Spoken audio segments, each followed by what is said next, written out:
Ricky Smiley, trying to force black people to vote. He running around here breaking God's commandments. Oh, Lord Jesus. Putting on a dress and a wig and all that and calling himself a Christian when the Bible says a man is supposed to put on women clothes. Kamala Harris is elected.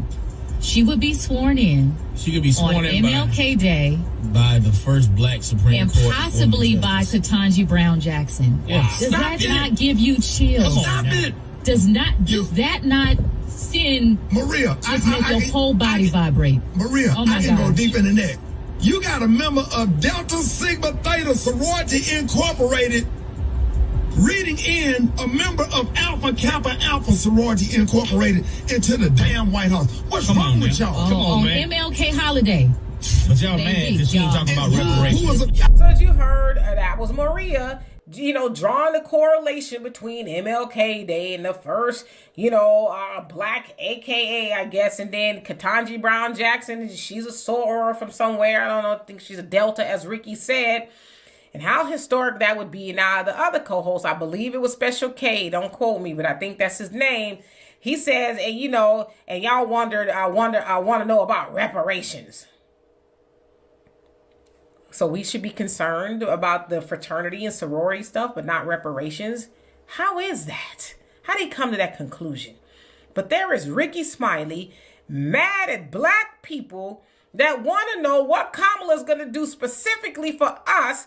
We should just be quiet, right? In fact, people should block us because we're asking important questions.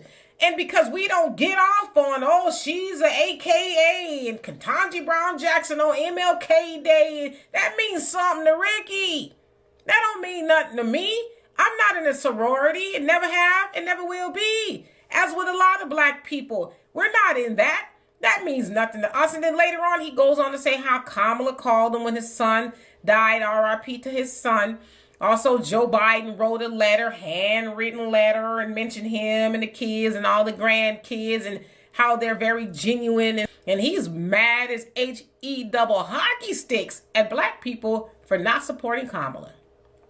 But yet, with him being one of her biggest supporters, he didn't tell us why we should support her, other than she's a black woman that's an AKA, and how historic that would be. And he also talked about how, we had a black man, Barack Obama, that didn't do nothing specifically for black people, and how we could have a black woman in the White House that will do nothing specifically for black people because she told us she wasn't going to do nothing that just benefits black people. Now, y'all remember that, because I'm not going to let you forget that she said that. But there is Ricky Smiley and his co-host doing a mean sand dance and mad at black people because we want something for our vote.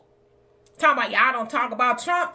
We don't need to talk about Trump because Republicans don't do what the Democrats do to us, and that's pander for the vote. Now the Republicans are starting to do it a little bit because they see that there are black people who feel the disenfranchisement of the Democratic Party, who we have